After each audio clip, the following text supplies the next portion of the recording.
Hey everyone, welcome back to Latest Cars. This is the Ford Boss 429, a car so extreme it was never meant for the street, yet somehow became one of the most valuable Mustangs in history. To understand the Boss 429, we need to go back to the late 1960s. America was in the middle of the muscle car war. Ford, GM, and Chrysler were locked in an all-out horsepower battle. NASCAR rules demanded manufacturers sell street versions of race engines. This rule, known as homologation, changed everything. Ford needed a new weapon, something bigger, stronger, and more advanced than anything before. That weapon would become the 429 cubic inch semi-Hemi V8. Not designed for comfort, not designed for economy, but designed to dominate NASCAR. The heart of the Boss 429 was its engine, a massive 7.0-liter V8, officially rated at 375 horsepower. But everyone knew that number was a lie. In reality, the Boss 429 produced well over 500 horsepower in race trim. It featured hemispherical combustion chambers, aluminum valve covers, and massive ports. The engine was so large it physically could not fit inside a standard Mustang engine bay.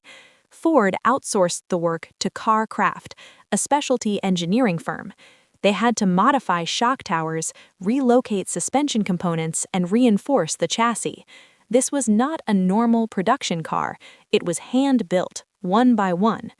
From the outside, the Boss 429 looked deceptively simple.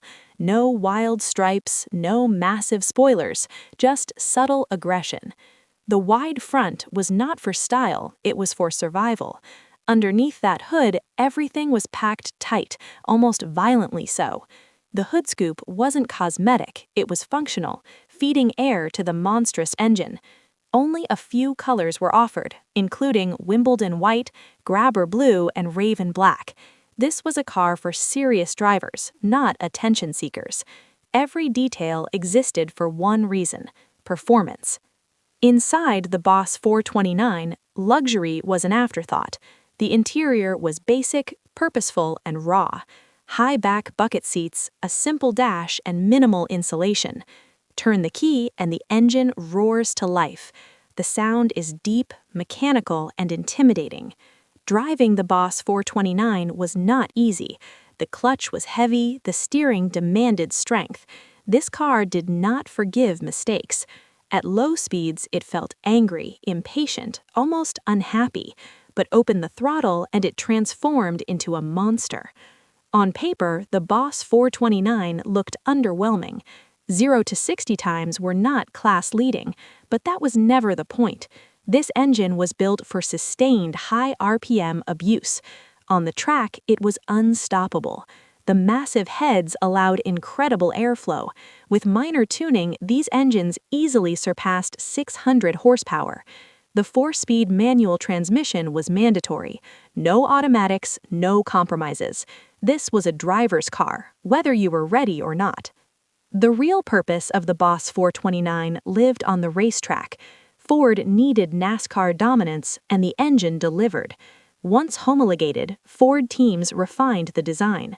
The Boss 429 helped Ford remain competitive against Chrysler's Hemi.